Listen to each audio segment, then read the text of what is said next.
Teacher won't let girl eat poor lunch, regrets it. Her hands balled into tight fists as she tightly held the lunch bag while standing in the middle of her kitchen. She couldn't believe what was going on. Her daughter was sobbing loudly as she picked at her after-school lunch. She couldn't understand why the school had done what they'd done. They crossed the line, and she was going to make sure they would regret it.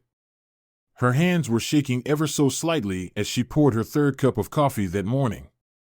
She took a sip and immediately started working on preparing her daughter's lunch. Lisa's mornings were always rushed and chaotic, but it didn't stop there. Even though she was always extremely busy, she still loved every second of it, and it was all thanks to one thing: her children. Lisa felt like they made everything in life worth it, no matter how difficult things got. Lisa would stop at nothing to give her daughter the best future, just like her brother had. She was motivated to provide her kids with all of the opportunities she never got growing up. She didn't know that life was about to throw a curveball her way. Lisa had heard from other mothers in Aurora, Colorado, that if she wanted her daughter to have a bright future, she would have to enroll her into Aurora's Children's Academy. Lisa had a hard time being a single mom, yet she still managed to juggle motherhood while studying law enforcement. She saved every penny for Natalie's schooling fees, and things seemed to balance themselves out.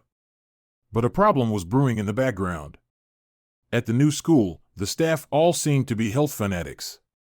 They took their fascination with health to the extreme and to the point where they were a little weird about it. Even though it was a bit weird, Lisa understood where the staff were coming from. Child obesity had been a problem for many years now, and it seemed to be on the rise. Lisa was sure the school was just doing its part to curb child obesity. But there was about to be a big problem, and it all started with one food component that was missing from her daughter's lunchbox. Lisa had a busy schedule. Sometimes she was so busy that she couldn't find the time to go shopping. This was one of those times. So that morning she decided to put something else in her daughter's lunchbox before taking her to school. She didn't know that just a few hours later, her daughter would return from school with tears in her eyes, and the reason behind her tears would be in her lunchbox. When she removed the lunchbox from her daughter's bag and looked inside, her eyes grew wide. She couldn't believe what she saw. Nothing in her lunchbox had been eaten, not even her favorite foods. She then saw a note from her teacher that would leave her speechless. The note outlined the school's lunch policy. It was typed out and written with the intention of belittling her. The second note, however, is what got Lisa fuming. The problem wasn't that there was nothing healthy in the lunchbox. The problem was that Lisa hadn't included enough fruit. They were overreacted about 2 Oreos in her daughter's lunchbox. They confiscated her daughter's food and only gave it back to her at the end of the day. She hadn't eaten anything for the entire day. How could they punish her like this? Lisa couldn't contain her anger anymore. Something had to be done about this. The school had no idea what was coming their way. She had chosen war. She immediately posted about the incident on every social media app she had. She included why it was so hypocritical of the school to do it in the first place. It's not like I was offering cookies to the entire class, and it's not like that was the only thing in her lunch, Lisa said. And she wasn't the kind of mom to shove junk food in every day. On top of it all, her daughter was a healthy weight. But it was the school's candies that tipped Lisa over the edge. More than once, the preschool teachers had handed out little candies, such as jelly beans.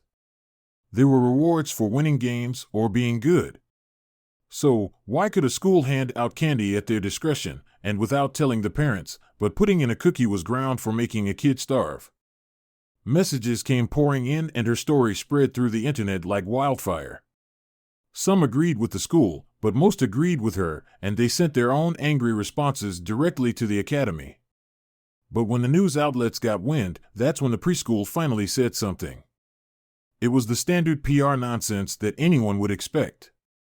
But they did state that the notes were not part of the school's policy, and denying food altogether was deplorable. They would look into things immediately. Even though the months passed, and it was time to send her daughter to grade school, the issue still sat heavy with Lisa. Still, it was a fresh start. She would continue to pack healthy things. But if anyone tried to pull a stunt like that again, they would regret it. You see, her daughter's time at the school was on a countdown. Since it wouldn't be much longer until her girl would be moving on to grade school, Lisa wondered if the staff was just waiting down the clock and they could sweep the remnants under the rug. The good news was that the chat group Lisa belonged to, with many of the other parents from the school, was still going strong, and they were just as horrified with the teacher's actions and school's indifference. So, one day, they all planned a simple reminder for the school, one that would be impossible to ignore, but even more insane to try and enforce. On the agreed-upon day, all the parents packed a tiny satchel of mini Oreo cookies in the lunch, ones that were conveniently on sale at the local supermarket. They would also be putting notes along the lines of, "If you give them treats, we can too. We will know if you starve our children." It was glorious. Lunches came back eaten and no insulting letters or threats accompanied them. It was clear the school had got the message. However, there was still no word about the teacher in question or the administration's final word from their investigation. Weeks turned into months, and it seemed the waiting game was going to work out in the school's favor. Lisa, however, was going to keep an eye on things. She would also make very sure the new school wasn't going to pull the same stunt.